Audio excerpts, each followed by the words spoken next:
इस ग्रंथ को आद्योपांत कोई जीव स्वाध्याय करे और उसका कल्याण न हो तो इसमें ग्रंथ और ग्रंथकार का कोई दोष नहीं, दोष स्वयं की दृष्टि का है, स्वयं की पुरुषार्थहीनता का है। आइए इस ग्रंथ के तीसरे अधिकार पर स्वाध्याय करने का भाव है, जिसका शीर्षक है संसार दुख और मोक्ष सुख का निरूपण। फिर से, क्या है इस ग्रंथ का शीर्षक? संसार दुख और मोक्ष सुख, इन दोनों का निरूपण। बाबू जी, टोडरमल जी एक पलड़े में रखेंगे संसार के दुखों को और दूसरी बाजू रखेंगे मोक्ष के सुख को, और यह निर्णय हमें करना है, ये अनुभव, ये प्रतीति, ये डिसीजन हमको लेना है कि हमारा झुकाव संसार के दुखों की ओर अग्रसर हो रहा है, हमारी परिणति, हमारा उपयोग, हमारी शक्ति, हमारे सामर्थ्य, हमारा श्रद्धा, ज्ञान, चरित्र संसार की दुखों की ओर लालायित हो रहा है, या हमारा श्रद्धान, हमारा ज्ञान, हमारा चरित्र मोक्ष सुख की ओर अग्रसर होना है। मतलब ये हमको निर्णय करना है। टोडरमल जी इस अधिकार के अंत में लिखेंगे कि हमने तुझे इस संसार में होने वाले दुख बतलाए, वे दुख तुझ पर बीतते हैं कि नहीं बीतते, ऐसे शब्दों का प्रयोग किया। अभी अभी चर्चा लेंगे अपन, सामान्य दुख का स्वरूप लेंगे, तो अपने को क्या विचार करना है कि हां ऐसा ही हमारे साथ हो रहा है कि नहीं हो रहा। ये दुख जो पंडित साहब बता रहे हैं, ये कोई मामूली ग्रंथ नहीं है कि हाँ एक विकल्प आया चलो एक ग्रंथ लिख देते हैं और टोडरमल जी ने लिख दिया। इस ग्रंथ के मंगलाचरण में लिखा है टोडरमल जी ने, करी मंगल करी हो महाग्रंथ करण को काज। प्रस्तावना में हुकुमचंद जी भरेल साहब ने लिखा कि अगर ये प्रति पूरी होती, ये रचना पूरी होती, तो कम से कम 5000 पृष्ठों में ये रचना पूरी होती अनुमानित रूप से। अभी महज 350 पृष्ठ है, इससे 10 गुना बड़ा शास्त्र और होता। जैसे षटखंडागम जी के अलग अलग भाग हैं, ऐसे मोक्ष मार्ग प्रकाशक जी के अलग अलग भाग छपवाने पड़ते। मतलब इतना वृहद और इतना विस्तार 12 जगह टोडरमल जी ने लिखा। सो इसकी चर्चा आगे कर्माधिकार में विशेष लिखेंगे, वहां से जानना। सो इसकी चर्चा आगे अधिकार में निरूपण करेंगे, वहां से जानना। 12 जगह लिखा। कितनी जगह लिखा इस पूरे अधिकार में, इस पूरे ग्रंथ में, सॉरी, जितना प्राप्त है उस प्राप्त ग्रंथ में 12 जगह टोडरमल जी साहब ने लिखा। आगे लिखेंगे, आगे लिखेंगे, आगे लिखेंगे। एक बार आगे लिखने वाली बात तो दूसरे अधिकार में ही लिखी टोडरमल जी ने, कर्म बंध निदान के स्वरूप में। ये लिखा कि इसका विशेष निरूपण आगे कर्म अधिकार लिखेंगे, वहां करेंगे, सो जानना। लेकिन दूसरे अधिकार का 9वां अधिकार आ गया था, लेकिन फिर भी अभी तक वो कर्माधिकार शुरू भी नहीं हुआ था। आप अनुमान लगाओ कि ये ग्रंथ कितना बड़ा हो सकता था, हैं? तो फिर से विषय पे आता हूं। टोडरमल जी हमसे कह रहे हैं कि हम तुम्हें संसार के दुख बताते हैं, जरा शांति से बैठकर, हैं?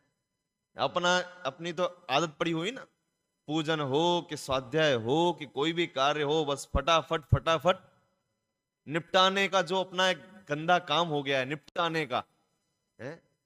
एक दो बार हम किसी शादी के फंक्शन में गए, तो वहां हमारे सादर में विद्वान ही विवाह संपन्न करा रहे थे, तो उन्होंने हमको भी कहा कि भैया आप भी आ जाओ, थोड़ा सहयोग करना। तो हम भी वहां खड़े हो गए। जब खड़े हुए तो जो मेजबान थे, जो गर्दहनी थे, उन्होंने कहा पंडित जी एक काम करना, समय बहुत लेट हो रहा है और फटाफट निपटाना आप। मैंने कहा क्या बोल रहे हैं आप? बोले फटाफट निपटाना, टाइम हो रहा है। मैंने कहा वहां 1 घंटे नाचने में टाइम नहीं हो रहा, बहनें माताएं 1-1 घंटा 2-2 घंटा ब्यूटी पार्लर में भूत बन के आ रही हैं, वहां पे टाइम नहीं हो रहा। 2-2 घंटे वो प्री वेडिंग और फोटोग्राफी और फलाना और ढिमाका और रील और न जाने क्या क्या, उसमें टाइम नहीं हो रहा। और जो मेन विवाह के संस्कार हैं वहां पर क्या है, निपटाओ, फटाफट करो, जितना कम से कम समय में हो सके उतना कम से कम समय में करो। मतलब कैसी जीव की दृष्टि है। आज सुबह विधान करा रहे थे तो भाव आ रहा था कि वास्तव में उस विधान में कितने मार्मिक मार्मिक पंक्तियां और कितने मार्मिक मार्मिक भाव छिपे हुए थे, लेकिन समय अपने पास कम था, इसलिए उस समय ज्यादा विश्लेषण नहीं कर सके। नहीं आप समझना, मैं शांति पाठ पढ़ रहा था ना, तो शांति पाठ मैंने कहा भाई साहब को कि शांति पाठ पढ़ते हुए मेरे दिमाग में ईरान दिख रहा था, इजराइल दिख रहा था, अमेरिका दिख रहा था। कितने साता के उदय में बैठे हुए हैं अपन लोग, कल्पना नहीं कर सकते। हम यहाँ जय हो जय हो जय हो कर रहे हैं और वहां कोई देशों में बचाओ बचाओ बचाओ कह रहे हैं। कितना अंतर है उनके उदय में और हमारे उदय में। और इस लिखा टोडरमल जी ने, इसलिए अवसर चूकने योग्य नहीं है। अब सर्व प्रकार से अवसर आया है, ऐसा अवसर प्राप्त करना कठिन है। इसलिए श्री गुरु मोक्ष मार्ग में भव्य जीवों को प्रवृत्ति कराते हैं, सो उसमें प्रवृत्ति करना। तो क्या होगा उससे? टोडरमल जी लिखते हैं इस अधिकार के अंत में, तेरा अविनाशी कल्याण होगा। है? समझते हैं अविनाशी कल्याण बाबूजी? अविनाशी कल्याण क्या है इसका भाव? कि ऐसा कल्याण होगा कि फिर अनंत काल रहिए, अनंता अनंत काल यथा तथा शिव। जैसा कल्याण महावीर भगवान का हुआ, जैसा कल्याण अनंता अनंत सिद्ध परमेश्वरियों का हुआ, ऐसा कल्याण हमारा होगा। कितने हर्ष की बात है, हैं? तो ये टोडरमल जी बता रहे हैं, देखो भाई हम तुम्हें संसार का दुख बताएंगे, तुम शांति से बैठ के सोचना। अब दिक्कत ये, इस जीव के पास पहले तो जिनवानी सुनने की फुर्सत नहीं, और कदाचित सुनने आ भी जाए तो क्या सुना, इस सुनी हुई बात का विचार करने की फुर्सत नहीं। बहुत गंभीर बात बोल रहा हूं। आज के समय की सबसे बड़ी समस्या को मैं यहां पे आपके सामने आपका ध्यान आकर्षित करना चाह रहा हूं। हम 5 घंटा प्रवचन सुन लेंगे, 6 घंटा प्रवचन सुन लेंगे, 1 घंटा गुरुदेव का प्रवचन सुन लेंगे, लेकिन उस 1 घंटे के अंदर आई हुई पंक्तियां का 1 मिनट विचार तक नहीं करते, और यहीं हम फेल होते हैं। सुन लिया ना, 1 घंटो सांभी लीधो ने, समझाणो આવી ગયું, पूरो આવી ગયું, कछु नहीं आयु। कहने का मतलब यह है, टोडरमल जी साहब ने लिखा, देखो तत्व विचार की महिमा, तत्व श्रवण की नहीं, तत्व पठन की नहीं, तत्व पाठन की भी नहीं, किसकी बहनों? तत्व विचार। विचार, आई रिपीट, इस शब्द पे वजन दे रहा हूं, विचार।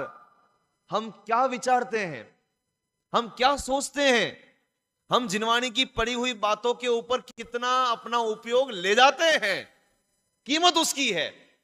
और हमारा सारा का सारा पुरुषार्थ, इसको सुन लो, इन पंडित जी को और सुन लो, इसके बाद ये सुन लो, इसके बाद ये कर लो। मतलब कहने का मतलब ये है, आप खाते ही जा रहे हो, खाते ही जा रहे हो, खाते ही जा रहे हो, लेकिन खाई हुई चीज को डाइजेस्ट भी तो करो। कहने का मतलब ये है कि करोड़ों शास्त्रों को पढ़ने पर भी उतनी विशुद्धि उत्पन्न नहीं होती जितनी विशुद्धि उन पढ़ी हुई बातों में से एक पंक्ति के विचार करने पर उत्पन्न होती है। क्या बोला? आपको समझ में आ रहा है कि नहीं आ रहा है? आत्मार्थी कन्याओं, समझ में आ रहा है नहीं आ रहा आपको? क्या बोला? रिपीट कर सकता है आप में से कोई? फिर से बोलता हूं, सुनना बड़े ध्यान से, डायरी में लिख लो, बहुत इंपॉर्टेंट बात है। करोड़ों शास्त्रों को पढ़ने पर भी जितनी विशुद्धि उत्पन्न नहीं होती, उतनी विशुद्धि पड़ी हुई बातों में से एक बात के ऊपर विचार करने पर होती है। जैसे अपन ने 1 घंटे तक प्रवचन सुना, आत्मा हूं, शुद्ध स्वभावी हूं, त्रिकाली हूं, ध्रुव हूं, अनादि निधन हूं, अकृत्रिम हूं, ज्ञानादि गुणों से युक्त हूं, सब बातें सुनी। और उसके बाद 10 मिनट 15 मिनट चाहे भगवान के पास बैठो, चाहे एकांत में कहीं जाके बैठो, कहीं पे भी बैठो, और बैठे बैठे जो सुना, 3 शब्द पकड़ लो आप, मैं कौन हूं, मैं वास्तव में कौन हूं। ये हाड़ मांस का जो पुतला दिखता है वो मैं हूं कि इस पुतले को देखने वाला मैं हूं? इसका विचार करो आप। देखना, विचार कराने पर आपके जीवन में कैसी अद्भुत और अद्वितीय क्रांति उत्पन्न होती है, आप महसूस करना। मैंने फील किया है, फीलिंग के साथ मैं आपको कह रहा हूं। कि जितनी विशुद्धि विचार करने पर उत्पन्न होती है, जितनी विशुद्धि, जितनी निर्मलता, जितना चिंतन में निखार तत्व विचार करने पर उत्पन्न होता है, उतना श्रवण पठन पाठन पर नहीं होता। और ऐसा कह के मैं श्रवण का निषेध नहीं कर रहा, पठन पाठन का निषेध नहीं कर रहा, पूजन विधान का निषेध नहीं कर रहा, अपितु मैं ये कह रहा हूं कि पढ़ो सुनो, लेकिन जितना पढ़ते सुनते हैं उसका कुछ विचार भी अपने जीवन में हो। क्योंकि तत्व पठन के बाद तत्व विचार, और तत्व विचार के बाद तत्व निर्णय, वहां तक गाड़ी हमको पहुंचानी है। और हम तत्व श्रवण करके संतुष्ट होकर बैठ जाते हैं कि हाँ हमने तो प्रवचन सुन लिया। नहीं चलेगा भाई, काम नहीं चलेगा। गुरुदेव कहते थे पोबा बाइनो राज नथी। तो टोडरमल जी साहब कैसे संसार दुख का निरूपण करते हैं, आइए उन्हीं के शब्दों में हम यहां पढ़ते हैं किस प्रकार ये जीव इस संसार में रह के दुखी होता है और नाना प्रकार के दुखों से युक्त होते हुए भागा फिर रहा है, इधर से उधर, इधर से उधर, उधर से उधर। डॉक्टर साहब ने लिखा है अपने जो जिनेंद्र वंदना है, उस जिनेंद्र वंदना में वासु पूज्य भगवान की जो वंदना लिखी, उस वासु पूज्य भगवान की वंदना लिखते हुए डॉक्टर साहब लिखते हैं, निज आत्मा के भान बिन सुख मान कर रति राग में, सारा जगत नित जल रहा है वासना की आग में। है देश की राजधानी है ना दिल्ली, जरा देखो आप, कल हम गए थे इंडिया गेट, लाल किला, और भाई साहब पैर देने की जगह नहीं है। और देखो उनको बस सब बाहर दौड़ रहे हैं, सब यहां से वहां, वहां से वहां, वो सोच रहे मैं यहां से वहां चला जाऊं सुखी हो जाऊं। हैं कोई उदयपुर वाले सोच रहे हम दिल्ली चले जाएं सुखी, दिल्ली वाले सोच रहे हैं उदयपुर चले जाएं सुखी, हैं और दिल्ली चले जाएं, दिल्ली से फिर अमेरिका चले जाएं सुखी, कनाडा चले जाएं सुखी, यूरोप चले जाएं सुखी, स्विट्जरलैंड चले जाएं सुखी। बस भागा दौड़ी, भागा दौड़ी, भागा दौड़ी। हमारे एक सेमारी के विद्वान थे पंडित गंभीर चंद जी, मानव बहुत अच्छे विद्वान थे। वो कहते थे एक व्यक्ति दौड़ रहा था, उसको पूछा भाई थारे क्या जाऊ छे, तो वो व्यक्ति कहता है नहीं चुप, आवाज नहीं, मुझे दौड़ने दो। उसे बोले जाना कहां है, नहीं आवाज पूछो मत, बस मुझे क्या करने दो, दौड़ने दो। अरे बड़ी तो जाना कहां है, आवाज मत करो, बोला ना मुझे दौड़ने दो, दौड़ने दो, दौड़ने दो, दौड़ने दो। पता ही नहीं इसको कहां जाना है, क्यों जाना है, हैं? उसी प्रकार इस जीव को निर्णय नहीं है। अभी बताते हैं कैसे निर्णय नहीं है।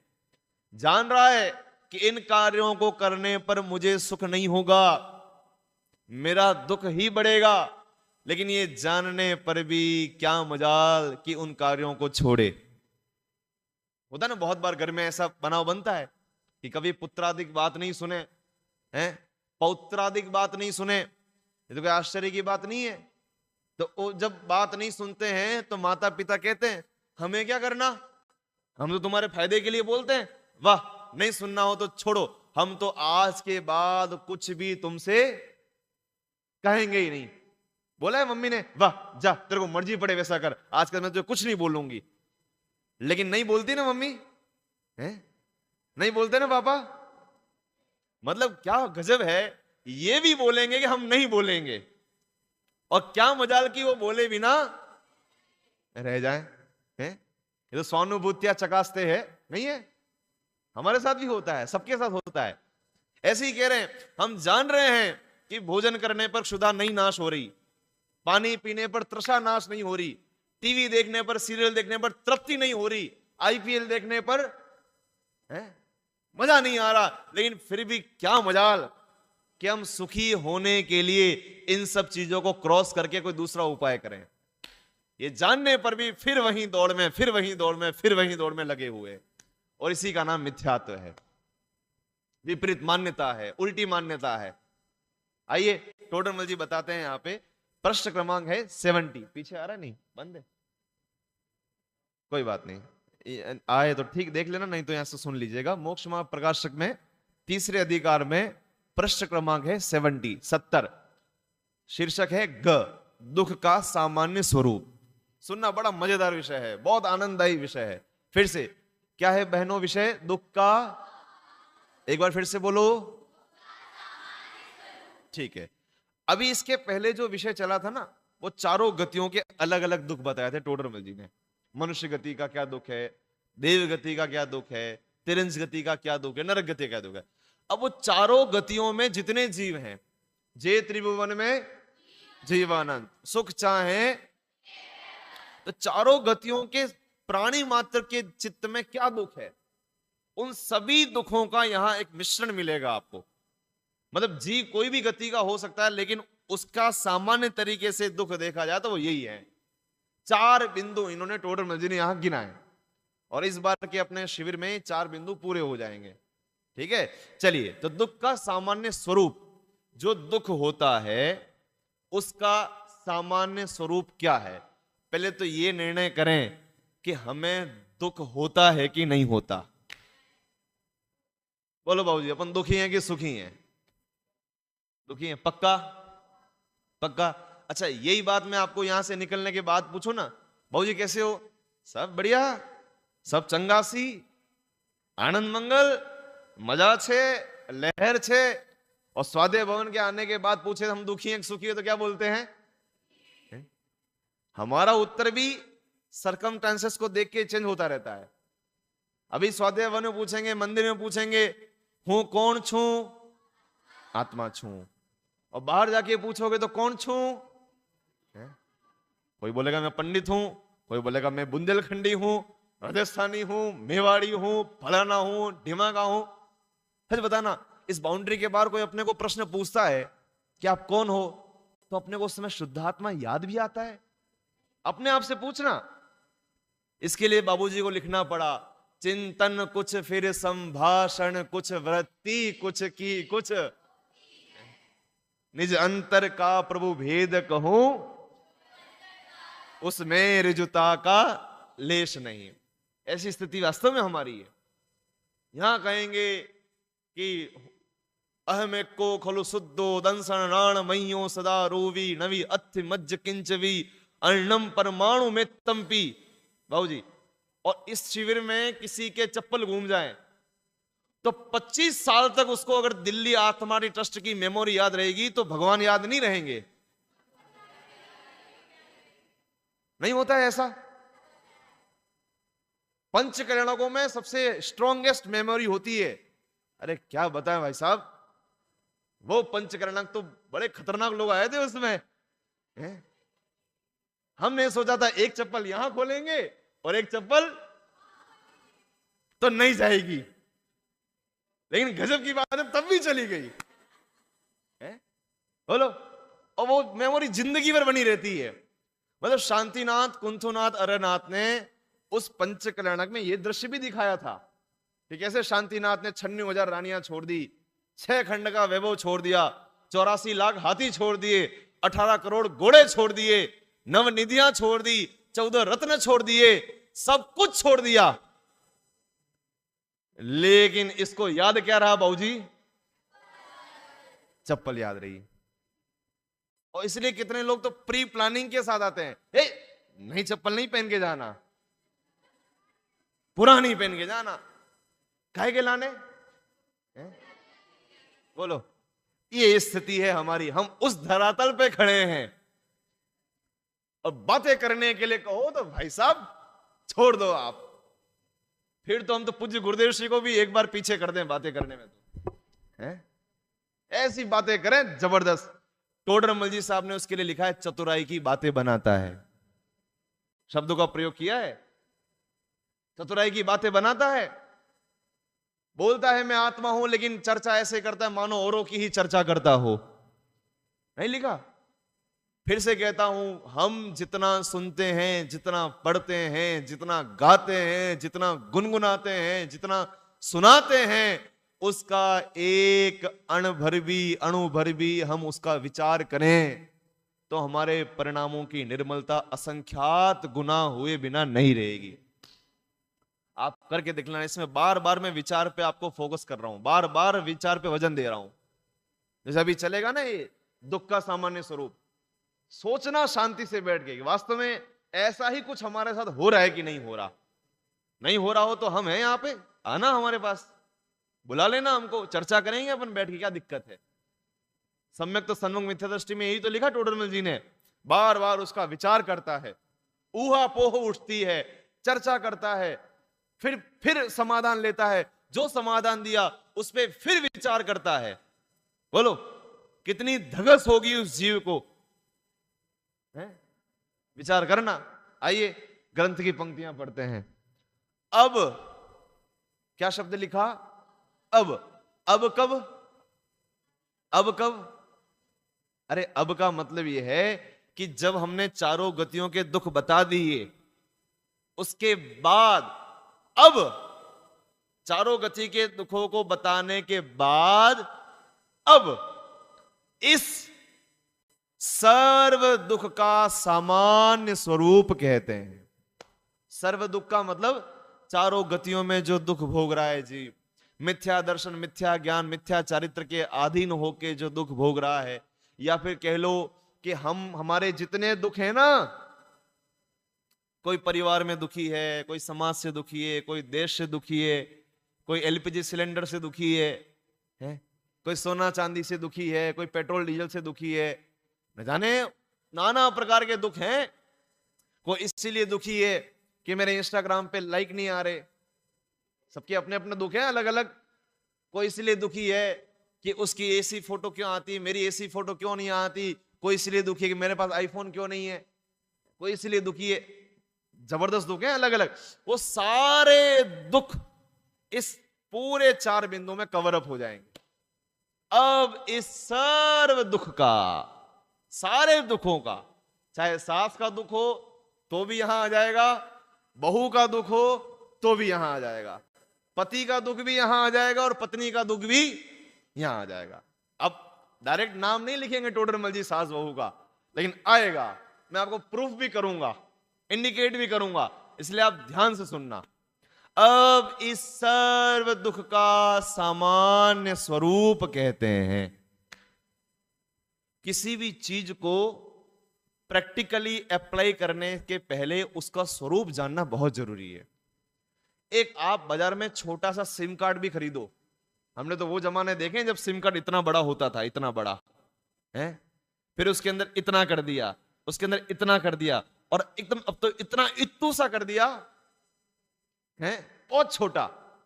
तो उतना सा सिम कार्ड भी खरीदो तो सिम कार्ड के साथ भी एक बुकलेट आती है, आती नहीं आती है? पहले जमाने में मेमोरी कार्ड चलते थे, मेमोरी कार्ड देखे होंगे आपने, पेन ड्राइव वगैरह चलती थी, अब तो सब प्राचीन हो गई वो सब चीजें हैं। तो उनके साथ भी गाइड बुक आती थी, एक बुकलेट आती थी। उस बुकलेट में ये चीज लिखी रहती थी, कैसे इसका इस्तेमाल करना है और कैसे इसका इस्तेमाल नहीं करना है, क्या चीजें इसके साथ करनी है और क्या चीजें इसके साथ नहीं करनी है। संक्षेप में कहें तो उसका स्वरूप उसमें लिखा रहता था। एक सिम कार्ड चलाने के लिए भी उसका स्वरूप जानना अनिवार्य है, घर गृहस्थी के कार्य करने के लिए भी उसका स्वरूप जानना अनिवार्य है। तो हमें तो संसार का अभाव करना है, एक छोटी सी समस्या का भी अभाव करना हो ना, तो पहले उसका स्वरूप जानना पड़ेगा कि ऐसा क्यों हो रहा है। स्वरूप जाने बिना उस समस्या का समाधान नहीं कर पाओगे आप। परेशान तो रहोगे, लेकिन उस परेशानी का समाधान कैसे हो पाएगा ये नहीं मिल पाएगा। इसलिए यहां लिखा कि सर्व दुख का सामान्य स्वरूप कहते हैं। सामान्य स्वरूप बताएंगे आप? है दुख का लक्षण आकुलता है, और आकुलता इच्छा होने पर होती है। बस इसके बाद हम आगे आज नहीं पढ़ेंगे। ये 2 पंक्तियां बहुत वजनी हैं, बहुत भारी हैं, इन्हीं पे घुटाई चलेगी। अब जितने भी मिनट हैं अपने पास, मनी साहब कितने मिनट तक चलाना है? भाई साहब हो गया? ठीक है, चलने दे। ठीक है, तो बात क्या चल रही थी? दुख का लक्षण आकुलता है। अब इस पे घुटाई चलेगी। बहनों तैयार रहना, बहुत इंपॉर्टेंट। अभी लिखना विखना सब छोड़ दो, आप सारा ध्यान इधर रखो, आप बिल्कुल ध्यान से सुनना। ये बात तो नक्की है ना, हम सब दुखी हैं, कोई ऐसा तो नहीं यहां पे पूर्ण सुखी है। अगर हो तो आप बता सकते हो, मैं प्रूफ कर दूंगा आप दुखी हो, अभी प्रूफ कर दूंगा। नहीं नहीं पंडित जी, हमें क्या तकलीफ है, बढ़िया ठंडा मौसम हो गया, बढ़िया आज मस्त है, क्या दिक्कत है, पेट भरा हुआ है, रेस्ट लेके आए हैं, बढ़िया प्रवचन चल रहा है, इतना बढ़िया विधान चल रहा है और मौसम भी इतना सुहाना। बाबूजी कोई तकलीफ है आपको भी? बताओ क्या तकलीफ है? हमें तकलीफ तकलीफ नहीं लगती, ये सबसे बड़ी तकलीफ है। क्या कह रहा हूं? ये शरीर हमको सजा नहीं लगती, सजा नहीं लगती, ये तकलीफ है। भोजन करना, पानी पीना, सोना, नहाना, ये सब हमारे दंड हैं, पनिशमेंट हैं। अनंत काल तक यह आत्मा अन्न का एक दाना ग्रहण न करे, अनंत काल तक, और अनंत सुखी रहे। और हर 2 घंटे में इसको आज अन्न का विकल्प परेशान कर रहा है। अन्न मिल भी जाए तो ऐसा नहीं मिला, वैसा नहीं मिला, ठंडा नहीं मिला, गर्म नहीं मिला, ऐसी क्वालिटी का नहीं मिला, ऐसी मिर्ची, कितने विकल्प। ये दंड नहीं लग रहा है इसको? पानी को लेकर कितनी जफा मारी, यहां का पानी ऐसा है, वहां का पानी वैसा है, ये भारी है, हमें तो पता ही नहीं चलता है? कितना परेशान। एक पानी की बूंद नहीं पिए और अनंत काल तक अनंत मस्त रहे आत्मा, ऐसा हमारा स्वभाव। और पग पग पे जल को लेकर, पानी को लेकर कितनी पराधीनता भोगता है आत्मा। पीता है शरीर और परेशान कौन होता है? आत्मा। ये तो ऐसी बात हो गई कि बाबूजी और मैं दोनों यात्रा पे निकले, भारत भ्रमण की यात्रा पे, और सामान इनका 2 अटैची और मेरा पास तो एक तौलिया भी नहीं, कुछ भी नहीं, और इनकी दोनों की दोनों अटैची किसको तोकनी पड़ रही है? नहीं आया समझ में? भाई अटैची इनकी और वजन तोकना लादना किसके ऊपर है? मेरे ऊपर। उसी प्रकार सारे संकल्प विकल्प आत्मा के, शरीर के। आप मुझे बताना, आत्मा को एक भी चीज की जरूरत पड़ती हो तो आप मुझे बताओ, अभी बताओ, एक भी चीज की। हवा, पानी, खाना, है बोलो, कपड़े, चश्मा, मोबाइल, आत्मा के लिए एक भी चीज इसमें से हो तो आप मुझे बता दो। चलो, ये जितनी चीजें दिख रही हैं, यहां छोड़ो, पूरे विश्व की जितनी चीजें दिख रही हैं, वो सब केवल और केवल इस शरीर के लिए है। सब पंडित जी, प्रवचन तो आत्मा के लिए है कि नहीं? कि ये भी इसलिए है कि ये शरीर मिला है। गुरुदेव ने राजकोट में प्रवचन किए थे, तो उस समय वो द्रव्येंद्रिय भावेंद्रिय का विषय चल रहा था, समय सार परमागम की गाथा नंबर 32-33। तो वहां पे गुरुदेव इंद्रियों की बहुत निंदा करते थे कि आ इंद्रिया जीव ने पराधीन करे छे, आ इंद्रिया जीव ने दंड माटे मली छे, ऐसा ऐसा ऐसा बहुत। तो एक साधर्मी जो नीचे बैठा हुआ था, उसको नहीं सुहाई ये बात। आप कैसी बातें करते हो? इन आंखों से हम शास्त्र पढ़ पाते हैं, आंखें बुरी हैं? क्यों भैया? ये कान मिले तो जिनवाणी सुन पा रहे हैं हम, तो कान बुरे हैं? मन आज मिला है तो जिनवाणी की बातों का हम क्या कर पा रहे हैं? चिंतन कर पा रहे हैं, विचार कर पा रहे हैं, तो मन बुरा है। आज शरीर मिला है तो हम शिखर जी की यात्रा कर पा रहे हैं, घुटने सलामत हैं तो पहाड़ की वंदना कर पा रहे हैं, तो घुटने बुरे हैं? बोलो। तो उसने कहा कि ऐसा मत करो साहब, इन इंद्रियों का तो हमारे ऊपर बहुत उपकार है, अगर ये नहीं मिली होती तो। उसने कहा कि साहब, आंख नहीं मिली होती तो, कान नहीं मिले होते तो, ये जिह्वा नहीं मिली होती तो, ये शरीर नहीं मिला होता तो गुरुदेव ने तुरंत उत्तर दिया, तो ये जीव अशरीरी सिद्ध होता। नहीं आया समझ में? वो तो सोच रहा था कि गुरुदेव कहेंगे हाँ बात तो साची छे, आ ना मड़ी होत तो शास्त्र केवी रीते बांचता। गुरुदेव ने कहा भाई साहब, आंख नहीं मिली होती तो अनंत दर्शन होता। बोलो, ये मन नहीं मिला होता तो अनंत ज्ञान होता। ऐसी स्थिति है, ज्ञानियों के दृष्टिकोण है भाई साहब, ज्ञानियों की परिणति है, ऐसी बात है। तो क्या बात चल रही थी कि जो हम दुखी हैं, ये खाना पीना उठना बैठना सोना, ये सब दुख की श्रेणी में आता है, ये हमारे रेगुलर दुख हैं। लेकिन हमारे श्रेणिक भैया कहा करते हैं कि अब ये दुखी होने का इतना हैबिचुअल हो चुका है बहन, इतना इसका यूज टू हो गया है कि अब इसको दुख दुख नहीं लग रहे। हमारे साथ होता था ऐसा, हम जब स्कूल में पढ़ाई करते थे तो चूंकि हमारी होमवर्क वगैरह की कॉपी सब व्यवस्थित रहती थी, अप टू डेट रहती थी, तो हमें टीचर्स वगैरह से डांट नहीं पड़ती थी, मार भी नहीं पड़ती थी। और वहीं कुछ बच्चे ऐसे भी थे क्रांतिकारी, जिनकी कॉपी कभी भी कंप्लीट नहीं मिलती थी, तो उनको रोज पनिशमेंट मिलती, रोज पनिशमेंट मिलती। तो एक बार हम खेलने चले गए, क्रिकेट खेलने चले गए, क्रिकेट के बहुत प्रेमी रहे हम, तो खेलने चले गए तो होमवर्क नहीं हो पाया। तो अगले दिन जब होमवर्क नहीं हुआ तो टीचर ने आगे बुलाया और पनिशमेंट दी। उस दिन तो भाई साहब ना खाना खाया हमने और ना हमने पानी पिया, बस घर जाके बस तुरंत होमवर्क कंप्लीट पहले किया। तो फिर मैंने सोचा कि हमको एक दिन मार पड़ी और हमने खाना पीना छोड़ दिया, और जे तो ससुरे रोज मार खा रहे, मार खा खा के उनकी चमड़ी मर गई थी हाथ की, जैसे टीचर मारते थे ना, ये प्रसाद बट रहा हो जैसे, धप धप धप। टीचर बोलता था वाह अब जा तू बैठ जा, तेरा डेली रूटीन पूरा हो गया। असर ही नहीं है। पॉइंट आया पकड़ में? जैसे कोई जैन महानुभाव को ये हो जाए ना जेल हो गई इनको, तो उनके लिए बहुत बड़ी बात है, बहुत शर्मनाक बात है। लेकिन जो जेल में ही रहने के हैबिचुअल हो गए, उनको तो बाहर आने के बाद अटपटा लगता है। वो तो बाहर निकलते हैं फिर कुछ उद्दंडता करते हैं, चलो अब ठिकाना, ये बढ़िया है, अंदर फ्री की रोटी तो मिल रही।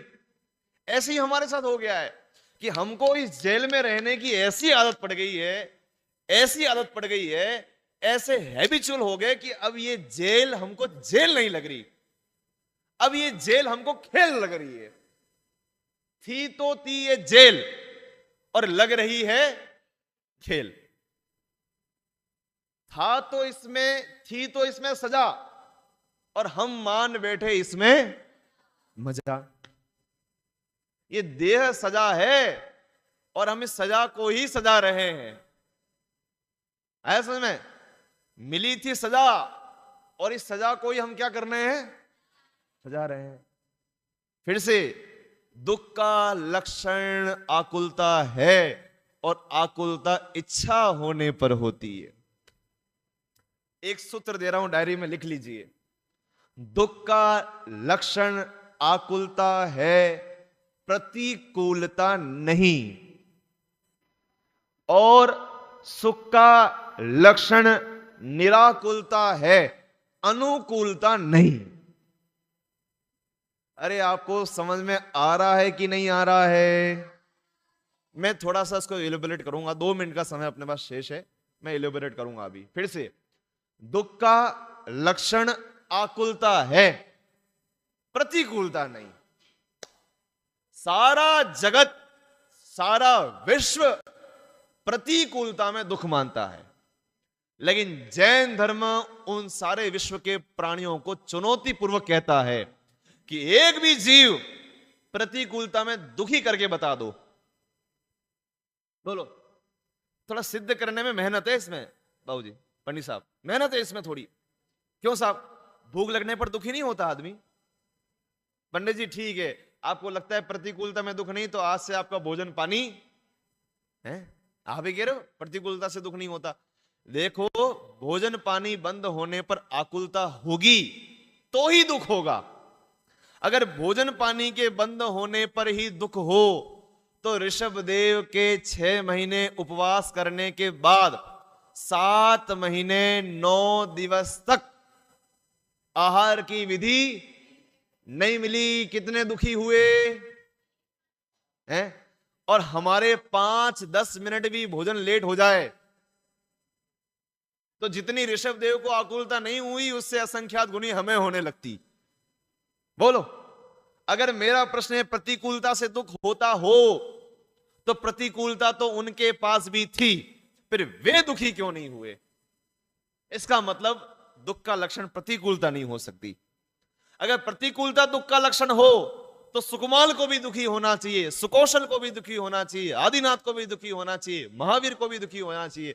जितने जितने सती, सीता, चंदना, चंदनबाला, मैना सुंदरी, अनंगसरा, अंजना, लगाओ आप, उठाओ प्रथमान योग, और जिन जिन के जीवन में प्रतिकूलता आई वे सब जीव लाइन से दुखी होने चाहिए, लेकिन हुआ जस्ट अपोजिट। जितना उनके जीवन में प्रतिकूलता आई उतनी उनके जीवन में आराधना बढ़ती गई, सुख बढ़ता गया, उल्लास बढ़ता गया, हर्ष बढ़ता गया। क्या गजब है। और हमारे जीवन में कुछ आकुलता नहीं, प्रतिकूलता नहीं। हमारे क्या दुख है भैया? सोना को भाव बढ़ गो तो क्या करें उसमें साहब? ये इजराइल ईरान कब रुकेंगे? तुम्हें क्या करना? नहीं साहब, ये रुके हैं तो सिलेंडर मिले, खबर पड़े है? अभी तो मामा ने भी कह दिया इस बार छुट्टी में घर मत आना, सिलेंडर एक ही है? मामा जी ने भी अनाउंसमेंट निकाल दिए। तो अब उस सिलेंडर को लेके परेशान। अरे भैया, सिलेंडर नहीं थे तब भी लोग खाना बनाते थे और भरपेट खाना खाते थे। चूल्हा जला लेना, इंडक्शन जला लेना, एकासना कर लेना, उपवास कर लेना, बहुत तरीके हैं। लेकिन नहीं, क्योंकि इसको आकुलता करनी है ना, तो कल्पना कर करके भी आकुलता करेगा। जिसके लिए बड़े वाले समाधि मरण पाठ में लिखा, तो तुम रे जी कौन दुख है, यह उपसर्ग सयो धर थिरता, आरा धन चित धारी, और तो तुम रे जी कौन दुख है। बताओ आप, दुख तो बताओ। वहां शेड फाड़ के खा रहा है फिर भी आकुलता नहीं, और यहां एक मच्छर काट जाए उसमें आकुलता। वहां 7 महीने 9 दिवस तक आहार का एक अन्न का कण नहीं मिला तो आकुलता नहीं, और यहां 10 मिनट आगे पीछे हो तो आकुलता। अनंग सारा 22 वर्ष तक घर से बाहर रही, जंगलों में दर दर की ठोकरें खाती रही तो आकुलता नहीं। और हमारा जरा गूगल मैप काम नहीं करे तो हम परेशान हो जाते हैं। क्या है इसका मतलब? यह है प्रतिकूलता से दुख नहीं होता। समय हो गया, अपना विषय पूरा करते हैं। लेकिन इतना समझना, इस सूत्र में मुझे चर्चा करनी है, कल यहीं से चर्चा आगे बढ़ाऊंगा। दुख का लक्षण आकुलता है, प्रतिकूलता नहीं, और सुख का लक्षण निराकुलता है, अनुकूलता नहीं। बहुत, अगर ये सूत्र आप समझ गए तो आपके जीवन में अगाध शांति होगी, समृद्धि होगी, संतोष होगा। और नहीं फिर तो दौड़त रहियो भैया, इस दौड़ का कोई अंत नहीं। जीवन का तो है, लेकिन भौतिकता की चकाचौंध की दौड़ का, धन की, संपत्ति की, परिग्रह की दौड़ का कोई अंत नहीं। इसका विचार करना, जो हमने सुना, जो पढ़ रहे हैं, जो पूजन में गा रहे हैं, ठहरना भैया, ठहरना। इस वंदे भारत को थोड़ा स्टॉपेज दो, रोको और विचारो। जो हम पूजन में पढ़ते हैं उसका क्या भाव है, विचार करना। इसकी विशेष चर्चा और करेंगे।